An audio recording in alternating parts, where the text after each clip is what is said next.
Euskal Herria Bilduren txanda beraz gaur, eta gurekin da Jon Iñarritu, Gipuzkoako hautagaia. Egunon Iñarritu jauna. Egunon, bai. Espainiako Gorteetarako 5 hautagai atzo, 5 hautagai alderdi nagusietako hautagaiak ikusi dituen debate horretan, debate hori jarraitzeko aukera izan zenuen. Zer ateratzen duzu? Bai, nola, ez. Kanpainan gaudenok behintzat, badi egoteko bete behar hori badaukagu eta ikusten egon nintzen. Eta alde batetik urruntasuna, ez? Baten batekik esan du, ez?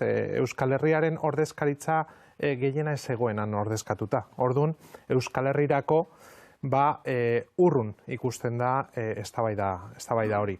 Eta gainera, agerian dagoena da, estatuan dagoen krisialdia, hor jarraitzen duela, eta ez dakit nik hurrengo astean desblokeatzeko aukerarik egongo den. Hala ez, azkenean, bai krisialdi sistemikoa dagoena eta baita ere kultura politikoa ezberdina delako eta ez direlako gai izan ados jartzen gobernu bat osatzeko, ez dakit nik hurrengo asterako hori konponduko den, ala ez. Euskal Herria Bildu etzen eztabaida horretan egon, baina eztabaida horretan atera zen. Agian ez da Euskal Herria Bildu, baina bintzat Arnaldo Otegi atera zen, ez? Zer hausnarketa egiten duzu horren inguruan? Bai, aipamenengatik, eta atzo komentatzen nuenik sare sozialetan, ez? Azkenean, bai Arnaldo Otegi, bai Oriol Junqueras, bai Puigdemont presidenta eta bai Torra presidenta, behin eta berriro agertu ziren euren izenak eztabaidan. Eta horrek alde batetik esaten du, gaur egun, estatuan dagoen krisialdi hortan, eta hor dago Kataluniako arazoa ala gatazka, Euskal Herriko arazoa ala gatazka, eta nik batzutan ja esaten dut hitz egin behar dugula Espainiaren arazoaz. Zen azkenean dago arazo historiko bat, lurraldetasun gatazkak bide demokratikoetatik konpontzeko. Eta bai mendebaldean, bai Europa mailan, gatazka horiek politikaren bitartez, elkarrizketaren bitartez eta printzipio demokratikoaren bitartez konpontzen dira. Hori Iglesiasi bakarrik entzun genion atzo, beste guztiek legea gogortzen inguruko aldarria egin zuten. Bakardadean, baina ikusita, bai Euskal Herriaren gehiengo politikoa ez zegoela ordezkatuta eta baita ere Kataluniako gehiengo politikoa ez zegoela ordezkatuta, nola demontre nahi dute konponbide bat bilatzea bide demokratikoetatik. Entzun genuen, Sánchez bera, proposatzen edo iragartzen hartuko dituen neurri represiboak. Eta alde batetik hezkuntza mailan, eta hau aipatu behar da, zen gainera hezkuntza eskuduntza esklusiboa dela bai Katalunian eta bai Euskal Herrian, eta bai inposatuko dutela espiritu nazionalaren beste materia bat ikasteko ikastetxeetan, baita ere irrati telebistetan aplikatuko den kriterioa kontseiluetarako, eta berriro berreskuratzen PPek onartu zuen legea erreferendumak kriminalizatzeko eta zigortzeko. Hauze da, bide errepresiboak konpontzeko Kataluniako eta Euskal Herriko arazoa, azken finean Espainiaren arazoa, nire ustez atzera egingo du eta ez du konponbiderik izango, baizik eta areagotuko du gaur egun dagoen arazo. Ezinbestean birzentralizazioa datorrela esango zenukezuk? Iragarri zuen atzo Sánchez jaunak, eta ez hori bakarregatik. Justo orain egon naiz Espainiako telebistan eta galdetzen zidaten gauza bera. Eta nik gogoratu nuen, 40 urte pasatu direla, eta Gernikako estatutuko 36 eskuduntza transferitzeke daudela. Nafarroako joramendu legearen 25 eskuduntza transferitzeke daudela. Gaur egun, hori indirela 40 urte, baino autonomia gutxiago dago, ala pentsatuta zeukaten baino gutxiagoa. Eta bestaldetik badago beste prozesu bat birzentralizazioarena. Eta hor daude lege inbasiboak, baina baita ere auzitegi konstituzionalaren papera. Birzentralizazio bat dagoela, argi dagoela, eta hori objektiboa da, eta baten batek esan, entzuten dugu batzutan, Kongresuan eta Senatuan. Espainia dela autogobernu gehien daukana munduan, Europan, eta ez da egia. Gero eta gutxiago daukate bai Kataluniak eta baita ere Euskal Herriko Nafarroak eta EAek. Eta honen aurrean, Euskal Herria Bilduk, ze proiektu darama Madrilera, zein izango dira 3 ardatz nagusiak, labur esan da, zeri helduko diozu zuek? Bai, justo, apiatu dugun justo kontrakoa. badago demokraziaren aurkako programa bat, eta gaur atzo ikusi genituen bai PSOEk, PPek, Bosek eta Ciudadanosek halako proposamen antidemokratiko botatzen, guk daukagu proposamen demokratiko bat. Eta joan den astean sinatu genuen Kataluniako eta Galiziako beste alderdi abertzaleekin akordio bat, eta da amankomunean jartzeko agenda bat. Eta hauze da, dagoen arazo politikoaren aurrean bide demokratikoak ezarri mahai gainean. Gero bestaldetik arlo ekonomikoan eta dirudienez badator krisialdi ekonomiko bat, hurrengo urteetan, defendatzen dugu justo egin zen kontrakoa. Hauze da, neurri sozialak eta ezkerretik proposatu diren neurriak ezarri krisialdi horri aurre egiteko. Eta hirugarren ardatza da askatasunen eta eskubideen ardatza. Ikusten ari gara nola bai Kataluniako gatazka politikoarekin, baina ez bakarrik, estatuak gero eta errepresiboagoa dela. Horren aurrean guk esaten dugu eskubideak eta askatasunak bermatu behar direla, eta horretarako eragin gehiago egiteko egongo gara Madrilen. Azken finean, ez gara bakarrik izango esker soberanistaren ahotsa, baizik eta gehiago izan da, Kataluniako eta Galiziako alderdi abertzalekin batera, amankomunean egiteko eta politika elkarrekin egiteko zen eragin gehiago edukiko dugu guztion artean. Bezaldu ditzen dugu entzun ere, Eskerrarekin daukazuen, Eskerra Republikanarekin daukazuen itun horren inguruan, horrek eman dezakenaz, baina autodeterminazioa honetan guztian zuen proiektuan orain non gelditzen da. Ikusiri gainera sententzia bat badagoela, Kataluniako prozesuarena, eta nolabait ere ezbaian jartzen duela eskubide hori ere, edo asko hitz egingo dela horren inguruan, zein dar egin nahi du horren inguruan, eta ze aukera dauzka bereziki EH Bilduk hori Madrilen gauzatzeko. Argi dagoena da orain une honetan ez PSOE, ez PP, ez inor estatuan, agian Podemos, prest dagoela autodeterminazio eskubidea aitortzeko. Baina gauza bera gertatzen zen Ipar Irlandan, adibidez, Thatcher presidentarekin. Berak behin eta berriro errepikatzen zuen, inoiz ez zutela aitortuko autodeterminazio eskubidea Ipar Irlandarako. Denborarekin eta gehiengo sendoak egon zirenean, azkenean Erresuma Batuan bide hori onartu zuten ez bakarrik Erresuma Baturako, Ipar Irlandarako baizik ere Eskoziarako. Azkenean, mendebaldean bide demokratikoak bilatzen dira gatazka mota hauek konpontzeko, eta hori ikusi dugu Quebecen, hainbatetan aipatzen den kasua, Groenlandian, hain ezaguna ez den kasu baten, Flandria hor dago mai gainean ere, Eskozia, Ipar Irlanda, mendebaldean horrela konpontzen dira arazo politikoak. Eta gure ustez, estatuan orain ez dago borondate hori, baina gehiago izan da eta elkarrekin lan eginez gero, eragin egiteko botere handiagoa edukiko dugu, eta horregatik aipatzen dugu askotan bai Kataluniako eta bai Euskal Herriko agendak elkarrekin jarri behar dira martxan, eragin gehiago izateko, ez bakarrik estatu mailan, baizik eta ere Europan eta nazioarte mailan. Eta horretan, Eskerra Republikanarekin itun estrategik hori. Zer eman dio orain arte Euskal Herria Bilduri, Eskerra Republikanarekin bate egite horrek, edo interesa amankomunen inguruan estrategia amankomunek izateak? Bai, guk aipatu genuen eta sinatu genuen akordio bat, estrategia amankomun bat egiteko Madrilen eta baita ere Europako Parlamentuan, eta horrela egin dugu. Plenoak baino lehen, elkartzen gara, hitz egiten dugu, eta nola bozkatzeko, elkarrekin bozkatzeko. Kongresuan elkarrekin egiten dugu, ez gaude talde berean, senatuan talde bat osatu genuen, eta dagoena da elkarrekin jartzea ikuspuntuak elkarrekin bozkatzeko, eta horrela izango da. Ez beti agian ez beti, baina gehiengoetan, 95% izango da bozka berbera. Bai RC-rena eta bai EH Bilduren. Eskerra Republikana nolabait ere alderdi sozialistarekin negoziaketetan ikusi izan dugu, gobernua eratzeko, Rufián eta Adriana Lastra ikusi izan ditugu elkarrekin bilduta, ez ala Euskal Herria Bildu, zuek interlokutore bezala hartzen zaituzte nolabait ere Espainiako politika egintzan, ala hor pixka eta parte zaudete, naiz eta zuen bazkida badagoen? Bai, berriro aipatu behar da, ez guk alderdi sozialistarekin ez dugu inoiz arazorik eduki hitz egiteko, bai era publikoan, ala era pribatuan. Egia da, azkenengo hauteskundeen ostean, PSOEk simulazio bat egin zuela, bai Madrilen eta baita ere Nafarroan, blokeatzeko edo betoa jartzeko EH Bilduri. Gauza berria, baina esenifikazio besterik esan. Guk hitz egin dugu. Une horietan ere hitz egin dugu PSOErekin, bai Nafarroan eta baita ere Madrilen. Eta norekin horre interlokutorea? Zaure publiko ez da agertzen? Ez da agertu, baina gobernuko ordezkariekin eta baita ere Nafarroko gobernuko ordezkariekin. Inoiz ez da eten komunikazio hori. Egia da, nahi izan zutela, era pribatuan, ala diskretoan eraman, ez dakigu zagatik, guk salatu dugu esenifikazio besterik ezela, zenen egia da, PPrekin arazoak egon direla denboran hitz egiteko, baina PSOErekin betidanik zabalik egon dira komunikazio bideoiek. Eta zein da hor joko eremua EH Bildurentzat? Zer lor dezake Alderdi Sozialistaren gandik?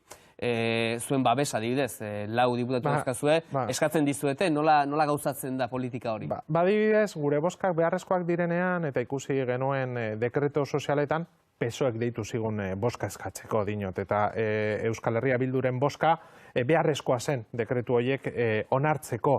Guk ez genuen egin kontrapartida bilatzeko, baizik eta uste genuelako onak zirela gure gizartearentzat. Eta horrela egingo dugu beti, gai sozialetan onak badira gure gizartearentzat, babestuko ditugu. Eta berdin zaigu zein den egoera. Gauza bere egin genuen Sánchez jaunarekin. Guk esan genuen, guk ez dugu gobernuaren eraketa blokeatuko. Naiz eta beto hori egon, zeren guk konpromisoa geneukan Euskal Herriko gizartearekin, esanez, gure esku badago, eskuinak eta ultraeskuinak ez dira gobernuan sartuko. Eta horrela egin genuen, eta horregatik ez genuen blokeatuko. Eta batzuk gogoak bagenituen ikusita zein izan zen jarrera publiko hori, beto jartzearena. Baina lehentasuna zen guk gure gizartearekin geneukan konpromisoa. Eta gauza berbera egingo dugu, egoera berberan bagaude urrengo astean.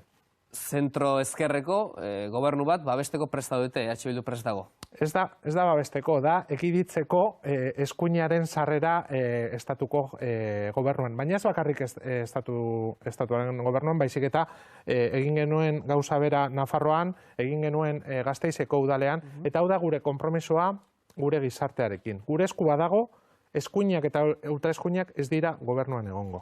Zure ustez orain ilegalizazioen gai atera den honetan, Alderdi Abertzale independentista ilegalizazioa atera den honetan, hori benetako aukera bat da, hori gertatzea?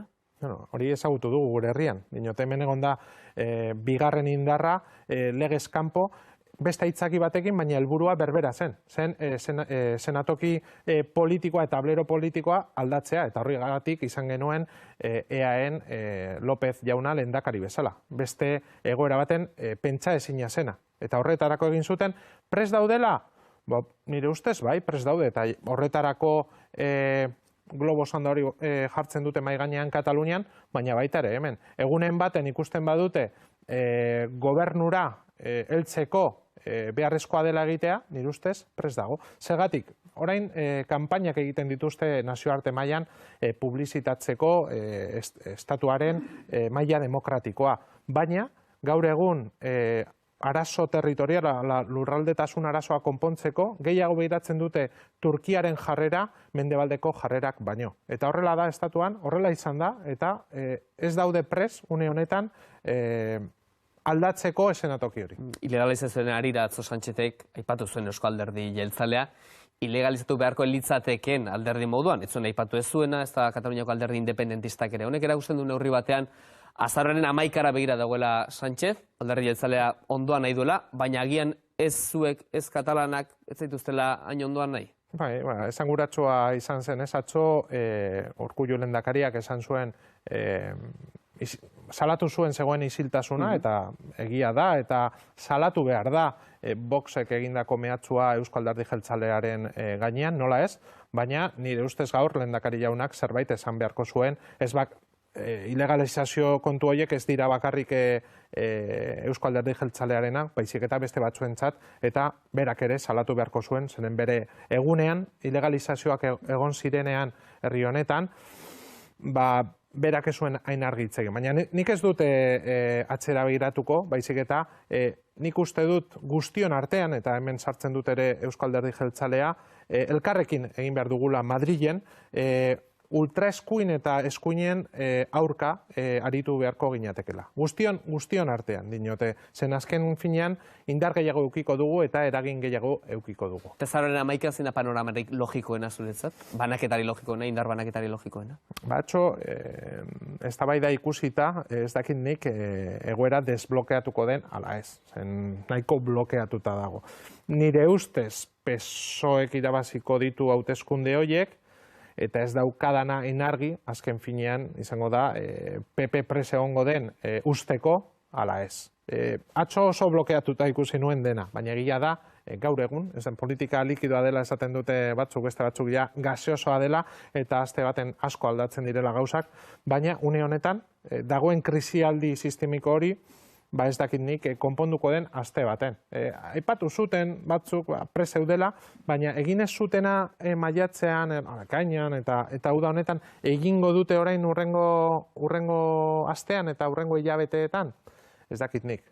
Guk esan bezala gurera eta eragina egiteko pres bagaude. Bai arlo demokratikoan, bai arlo sozialean eta baita ere askatasunen eta eskubideen arloan. Gatozen pixko bat inkestetara amaitzen joateko, zeinen artean dago azkenengo eserlekua Araban, zure ustez? Bueno, Focus Euskadik oso ondo asmatzen ditu emaitzak eta esan zuen Podemos eta PPren artean dagoela, nik hori sinestu behar dut eta inkestak daukaten boterea, baina dinot, nahiko onak dira hauek inkestekin. Baina horrek zuen hauteslegoan bauka eragin bat igogan erlaxatzeko edo, ez? Mezuak igual izan behar du gehiago dagoela jokoan?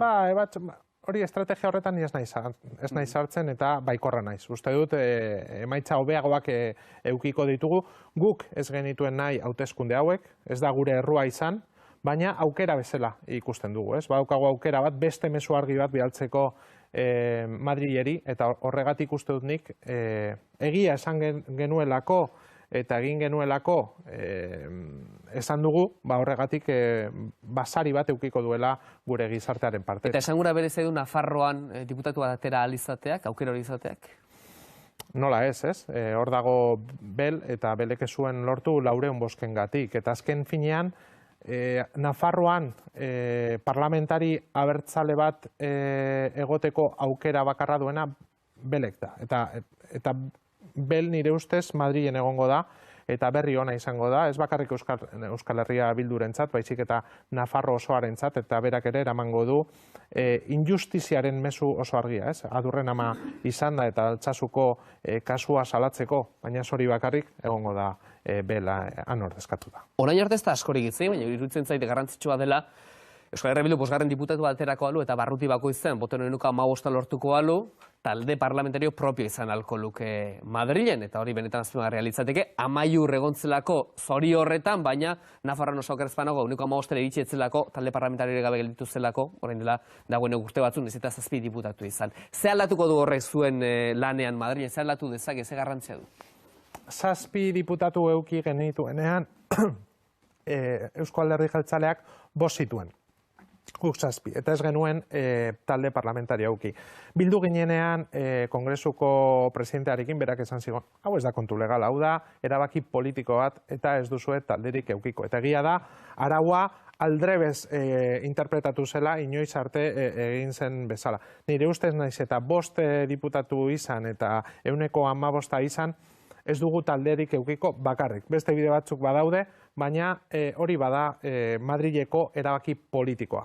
Eta esan bezala, gu ez goaz Madrilera talde parlamentarioa izatera, baizik eta Euskal Herriko Ezkerraren ahotsa, bozgorailua izatera, eta talde parlamentarioa tresna bat da.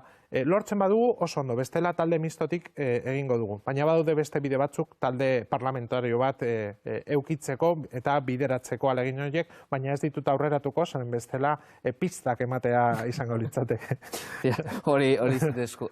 Bukatzeko jarretu jauna, atzo harraka ikusi nuen Katalunian, eta nolabait ere, ez bat egon da, injerentzia politikoa ote den, edo injerentzia politikoa baino, hauteskunde kanpaina garaian injerentzia bat ote den, Espainiako erregea, han agertzea, ez? Neutraltasun politikoaren izena, hauteskunde batzordeak ezetz esan zuen. Zer egin beharko luke erregea zein da zure iritzia honen inguruan? Nire ustez, eta bere ikuspuntutik ere, ez zuen asmatu ikusita, Katalunian 80% ez duela erregerik nahi eta errepublikaren aldeko defentsa egiten duela inkesten arabera eta alderdien arabera ere, ziren egon gehiengoaren ordezkariak, ez alderdi independentistak, ez da adako lau alkatea esen harrera hortan egon. Gainera ikusita zein izan zen erregearen diskurtsoa urriaren 3an, eta baita ere zein izan den bere papera guda ekonomikoan Kataluniako enpresen aurka, nik provokazio bezala ikusten dut. Bizita hori, justo ikusita une honetan, sententziaren ostean, eta kanpaina elektoralean. Zertarako egin zuen, nire ustez, bultzatzeko mezu zehatz bat Katalunian. Kutsu politikoa daukala, gaur egun esatea horrek ez daukala kutsu politikorik, ez dauka zentzurik ikusita zein den errealitatea eta dena daukala kutsu hori, ez? Jon Iñarritu, Euskal Herria Bilduren hautagaia, kongresuarako hautagaia Gipuzkoatik. Eskerrik asko Euskal Herria eta azaroaren 11tik aurrera kontu gehiago izango da. Eskerrik asko zuei.